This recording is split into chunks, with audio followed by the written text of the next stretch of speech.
है ना एक को डिटेल से पढ़ते हैं, ठीक है। एसिटाइलकोलिन जो है ना ये भी एक ड्रग्स के फॉर्म पर हम ले सकते हैं। एसिटाइलकोलिन बात मस्करीनिक और निकोटीनिक दोनों एक्टिविटीज़ में अपना फंक्शन करता है, ठीक है। इसका हार्ट रेट में क्या इफेक्ट होता है, ये क्या करता है, सिंपली देख ले, ठीक है, ताकि आपको फिर कंफ्यूज ना हो। ये हमारे हार्ट रेट को डिक्रीज़ करता है, मतलब हार्ट रेट की इनहिबिशन करता है।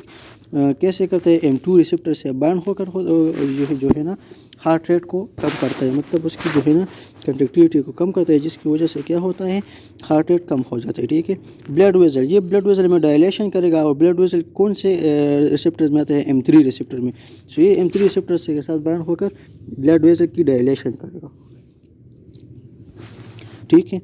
गैस्ट्रोइंटेस्टाइनल ट्रैक्ट जो होता है हमारा, उसमें जो है ना मोटिलिटी और सिल्यूरी सिक्रीशन वगैरह जो है ना, जो सिक्रीशन होता है उसको इंक्रीज़ करेगा। और ये कौन से रिसेप्टर कम है, ये जो है ना हमारे जो फर्स्ट रिसेप्टर है ना M1, उसमें जो है ना ये आता है, ठीक है। रेस्पिरेटरी सिस्टम में M3 रिसेप्टर के साथ एसिटाइलकोलिन सब्सटेंस होकर ये क्या करेगा, ब्रोंकियल सिक्रीशन को और ब्रोंको कंस्ट्रक्शन इन दोनों को परफॉर्म करेगा, ठीक है। अच्छा, ये यूरिनरी रिटेंशन करेगा, कैसे, ये जो है M3 रिसेप्टर के साथ बाइंड हो जाएगा, जिसकी वजह से ये क्या होगा, आर्टरीज और मसल जो हमारी यूरिन कंट्रोल करता है ना, उसको उसके टोन को इंक्रीज़ करेगा, जिसकी वजह से यूरिनेशन जो है ना वो ज़्यादा होगी, ठीक है। अच्छा, ये हमारी आई में क्या करता है, ये हमारी आई में मायोसिस या कंस्ट्रक्शन काज करता है, ठीक है। एसिटाइलकोलिन हमारी आइज़ में कंस्ट्रक्शन काज करता है। अच्छा, अब और ड्रग्स कुछ आ जाते हैं, जिसमें जो है ना बीटानिकोल है। बीटानिकोल जो है ना ये एक मस्करीन एक्टिविटी सिर्फ करता है, ठीक है। इसको हम पोस्ट ऑपरेटिव यूरिनरी रिटेंशन के लिए यूज़ करते हैं। जब किसी की सर्जरी हो जाती है तो उसके बाद जो है ना यूरिनरी रिटेंशन के लिए हम उसको बीटानिकोल देते हैं, ताकि उसकी यूरिनरी रिटेंशन जो है ना वो कंट्रोल हो सके, ठीक है। और इसको पैरालिटिक एलियस में भी हम दे सकते हैं, ठीक है। अच्छा, बीटानिकोल का जो है ना ये बहुत ज़्यादा मेन फंक्शन इसका क्या है कि ये स्मूथ मसल में काम करता है। स्मूथ मसल हमारे जो अंदर जो विजरस वगैरह अर्गन होते हैं ना, ये इसको ज़्यादातर उसमें काम करते हैं, ठीक है। दूसरा आता है पिलोकार्पिन। पिलोकार्पिन जो है ना ज़्यादा एसोसिएटेड हमारे जो सिल्यूरी ग्लैंड्स होते हैं उसके साथ जो है ना ज़्यादा एसोसिएटेड है, ठीक है। ये इसके जो फंक्शन है ना वो मस्करीनिक एगोनिस्ट है, ठीक है। और ये जो है ना क्या करता है, इसको हम जीरोस्टोमिया, अगर किसी की जो है ना मौत में सलेवा नहीं आता तो इसको जीरोस्टोमिया कहते हैं, इसको ट्रीट करने के लिए देते हैं, ठीक है। और दूसरा जो है ना एक कंडीशन और होता है ग्लाउकोमा।